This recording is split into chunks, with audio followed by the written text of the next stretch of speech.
September, 52 BCE. On a plateau above the river Ouse, 80,000 Gallic warriors watch the sun rise over a wall that should not exist. Below them, 12 legions, perhaps 50,000 exhausted Roman soldiers, have spent the last 6 weeks building 2 rings of fortification 11 miles around, facing inward and outward at once.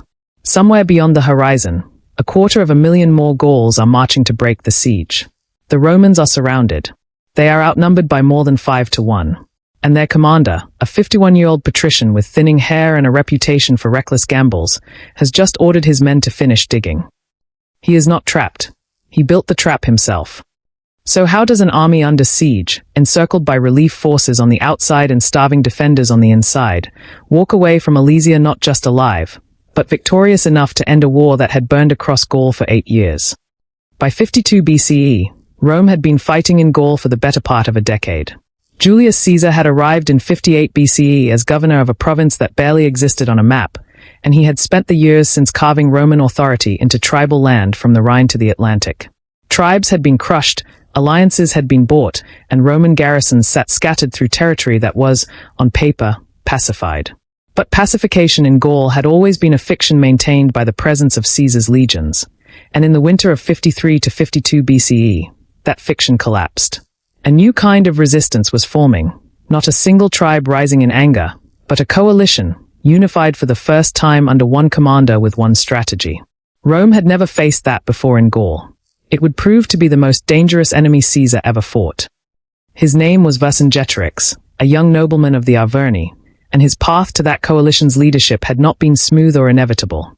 His father, Celtillus, had once held dominance over the Arverni tribe and, according to Caesar's own account, had been executed by his own people for trying to make himself king. That single fact shaped everything that followed.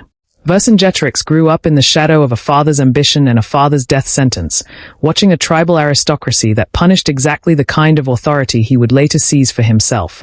But seize it differently, wrapped not in personal kingship but in the language of Gallic liberation.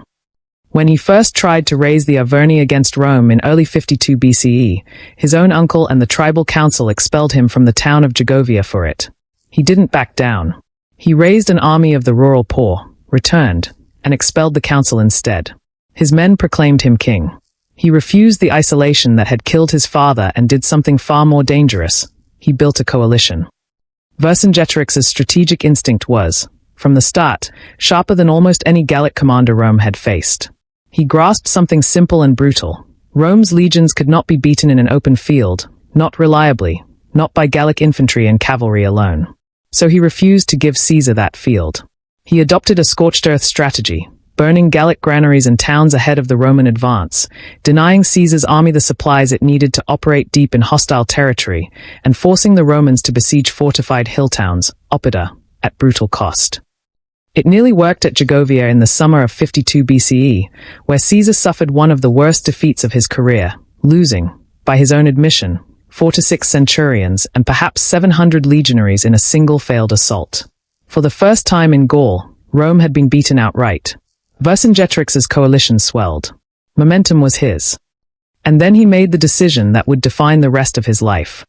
After Gergovia, with Roman morale bruised and Caesar's army maneuvering awkwardly to reunite with reinforcements under Labienus, Vercingetorix had every reason to keep doing exactly what had been working: harass, burn, withdraw, bleed Rome slowly across a continent too large for Caesar to control. Instead, faced with a series of cavalry skirmishes that went badly for his own horsemen, he pulled his army back into the hilltop town of Alesia, in the territory of the Mandubii, and decided to make a stand behind its walls. It was defensible ground, a plateau nearly 1,500 feet up, flanked by 2 rivers, ringed by hills. It felt safe. It felt like a fortress his enemy would break against. It was, in fact, exactly the kind of position Julius Caesar was best in the world at destroying. Picture the geography for a moment, because it decides everything that follows. Alesia sat on a plateau roughly a mile long, bounded on 2 sides by rivers, the Ouse and the Ouse-Rhine, with steep slopes on the north and south faces and a more gradual approach to the west, toward a plain where Vercingetorix's cavalry, some 15,000 strong, could still maneuver. Caesar arrived with roughly the same figure, a rough parity in cavalry, but with somewhere near 50,000 infantry, 11 legions, understrength after years of campaigning, alongside Germanic cavalry allies he'd recently recruited specifically because they could outfight Gallic horsemen in open combat. Vercingetorix had perhaps 80,000 men shut up inside Alesia with him, a mix of infantry and the remnants of his cavalry. The first clash came almost immediately, a cavalry battle on the plain west of the town, in which Caesar's German horsemen broke Vercingetorix's cavalry and drove them back inside the walls. That defeat mattered more than the casualties it produced. Vercingetorix now understood he could not out-cavalry Caesar in the open. So before the gates closed for the last time, he made one final move that would decide the entire siege. He sent his remaining horsemen out under cover of darkness, dispersed to their home tribes, with a single order: muster every fighting man Gaul can raise, and bring them back to break this siege from the outside. It was a gamble on time. Everything now depended on how fast Gaul could answer, and how long 80,000 men trapped in one town could hold out while they waited. Caesar's answer to being outnumbered inside hostile territory was not caution. It was engineering on a scale that had no real precedent in ancient siege warfare. He ordered the construction of a line of circumvallation, a siege wall facing inward, toward Alesia, roughly 11 miles in circumference, built to starve and trap Vercingetorix's army completely. Ditches 20 feet wide fronted it, some filled with river water diverted for the purpose.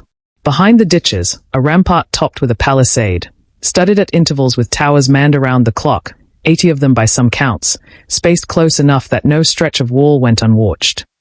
In front of the ditches, Caesar's engineers salted the ground with obstacles his own soldiers had nicknamed with dark humor: sharpened stakes set in pits called lilies, barbed iron hooks buried in the earth called gourds, angled branches interwoven into rows called stimuli and sippi. An enemy charging that ground in the dark would be maimed before he ever reached the wall. Then Caesar did something that still reads as strategically audacious nearly 2,000 years later. Knowing that Vercingetorix's cavalry had escaped to summon a relief army, he ordered a second wall built, this one facing outward, away from Alesia, roughly 13 miles in circumference, to protect his own besieging army from attack by the relief force he knew was coming. 2 rings.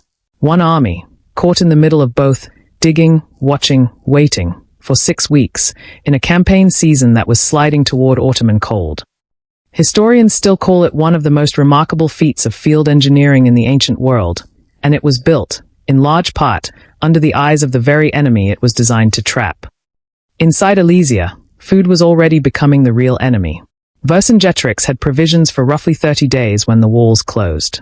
The relief army he'd summoned was not coming in 30 days. A council among the Mandubii and the trapped Gallic leadership considered, and rejected, a proposal almost too grim to say plainly, a suggestion, attributed by Caesar to a Arvernian noble named Vercingetorix, that if the food ran out before help arrived, they should follow the precedent of their ancestors and eat the old and the useless rather than surrender. It didn't come to that, not fully. Instead, in a decision that has echoed through the history of siege warfare ever since, the Mandubii population of Alesia, the civilians, women, children, the old, were expelled from the town, sent out through the lines to plead for passage through the Roman wall so they would stop consuming the garrison's dwindling grain. Caesar refused to let them pass. He needed Vercingetorix's army hungry, not relieved of its most desperate mouths. The Mandubii were left starving in the no-man's land between the 2 walls, neither besieged nor free, while both armies watched. Now hold that image, because everything that follows happens with that detail sitting silently in the background. A besieging army building walls around a town where its own population is dying in the ditch between them, and a Roman general who understood, with total clarity, that mercy here would cost him the war. In late September, the wait ended. A Gallic relief army arrived on the plain outside Caesar's outer wall, and the numbers, even accounting for likely inflation in Caesar's own account, are staggering. Caesar records the relief force at roughly 250,000 infantry and 8,000 cavalry, drawn from dozens of tribes across Gaul, under the joint command of 4 Gallic nobles. Commius of the Atrebates, a man who had once been Caesar's ally and intermediary, now leading the army sent to destroy him, along with Viridomarus and Epirodorix of the Aedui and Vercingetorix, a cousin of Vercingetorix himself, who would emerge as the relief force's most dangerous tactical mind.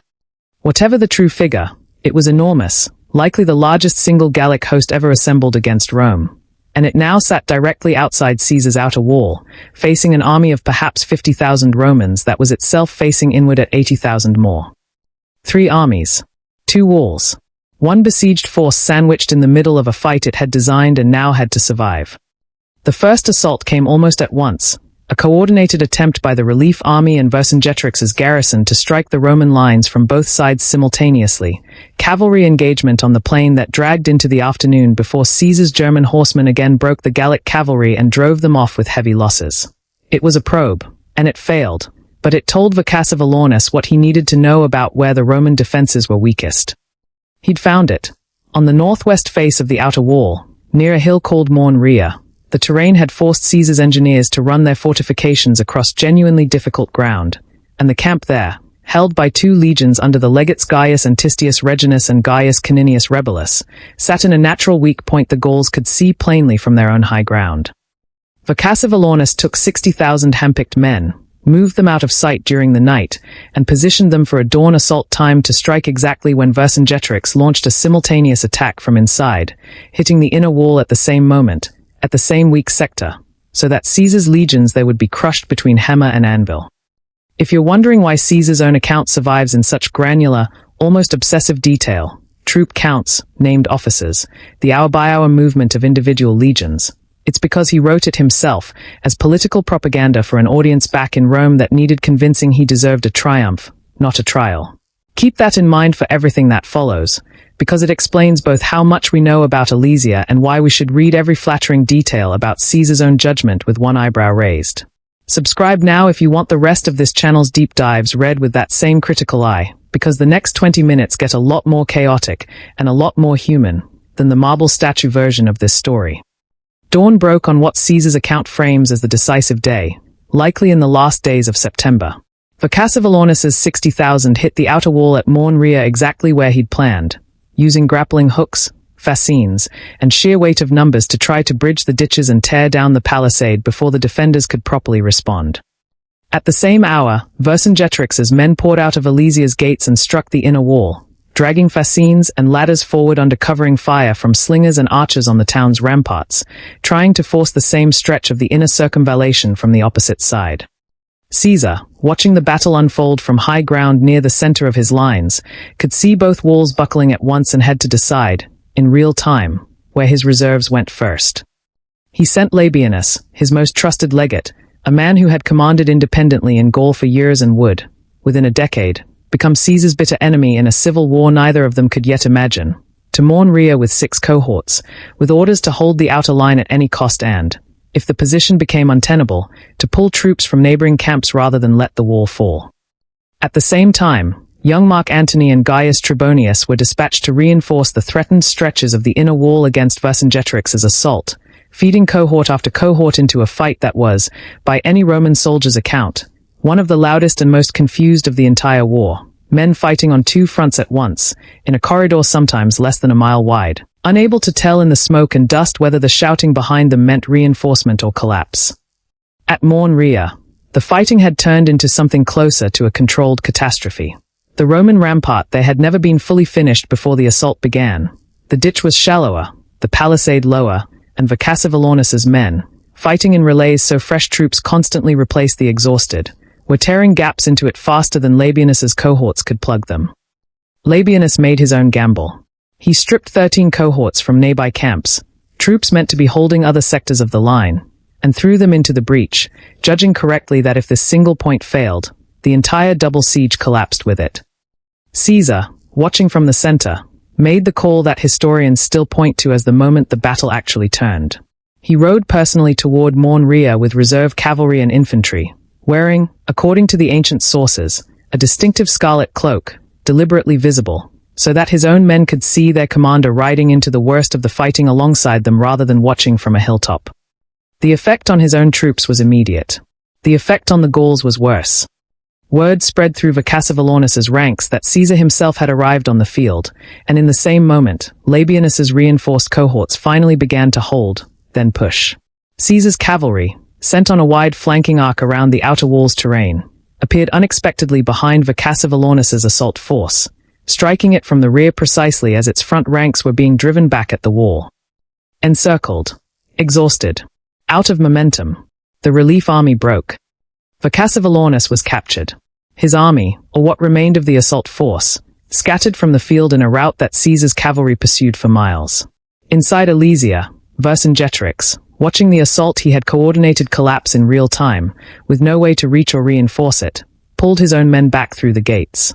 The battle was over within hours of the moment it had reached its worst.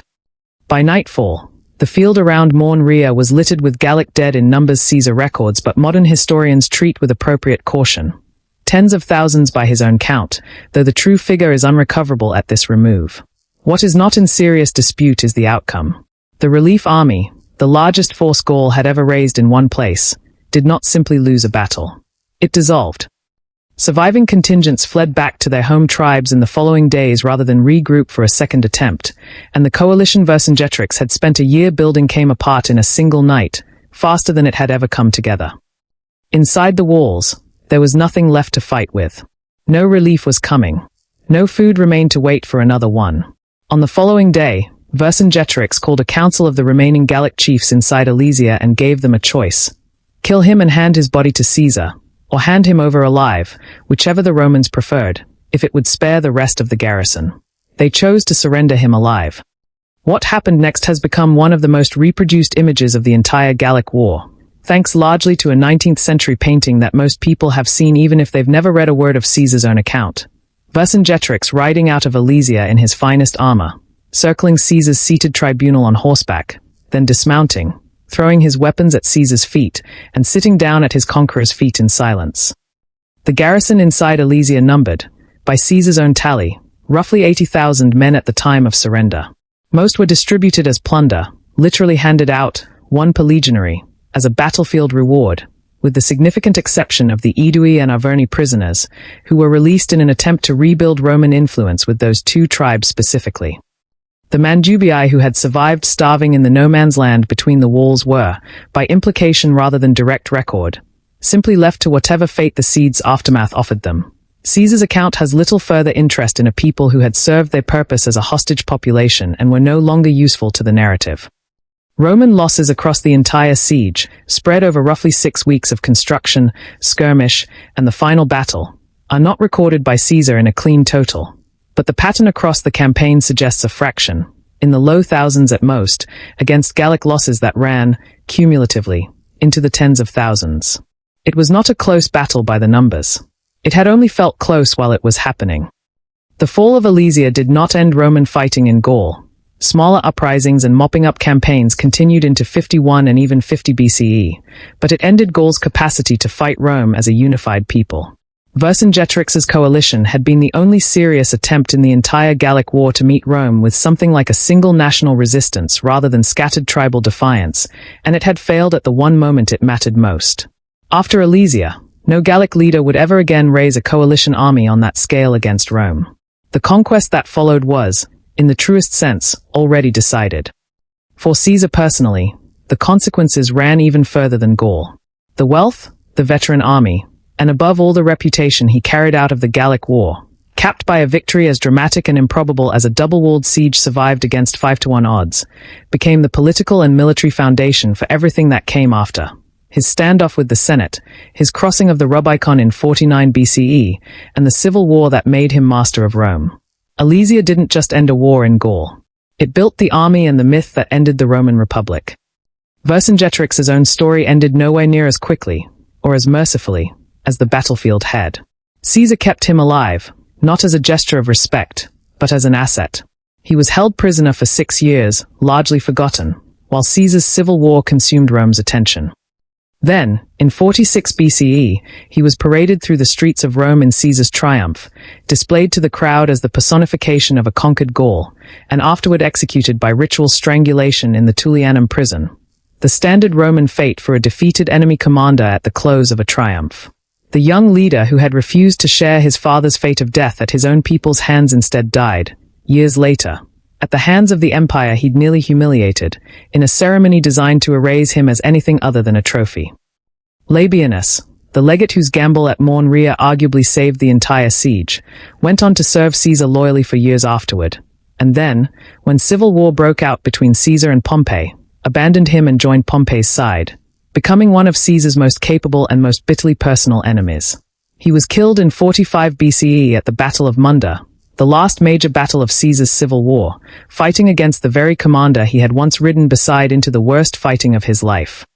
Mark Antony's path from Alesia is the most famous of all. Through the civil wars, through his alliance and rivalry with Octavian, through Egypt and Cleopatra, to his own defeat and suicide in 30 BCE, 2 decades of history that started, for him militarily, in a breach on a hillside in Gaul. Commius, the Gallic noble who had once been Caesar's trusted intermediary and led part of the relief army against him at Alesia, never reconciled with Rome afterward. He continued fighting Roman forces in smaller engagements for another year, was wounded and nearly killed in a treacherous ambush arranged, by his own account, with Roman complicity, and eventually fled across the Channel to Britain, where he is believed to have founded a small Belgic kingdom among the Atrebates there, ending his life as far from Rome's reach as a defeated Gallic chief could physically get. There is a bleak, almost mathematical irony sitting at the center of the whole siege. Julius Caesar survived encirclement by building more walls, not fewer. He answered being trapped by trapping himself further. And it worked precisely because everyone on both sides of both walls assumed that a surrounded army was a doomed one. If you ever find yourself standing on the low hills above modern Ille-Saint-Reina in Burgundy, where archaeologists have since confirmed the outline of Caesar's siege works in the soil itself, there's nothing dramatic left to see.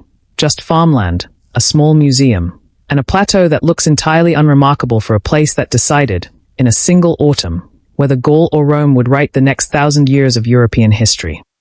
If this kind of granular, ground-level military history is what you come to this channel for, subscribe and hit the bell so you don't miss the next one. Drop a like if the Morn-Rhea breach had you as tense as it should have, and tell me in the comments, what would you have done differently if you were Vercingetorix, 60,000 men strong, staring at that one unfinished stretch of Roman wall?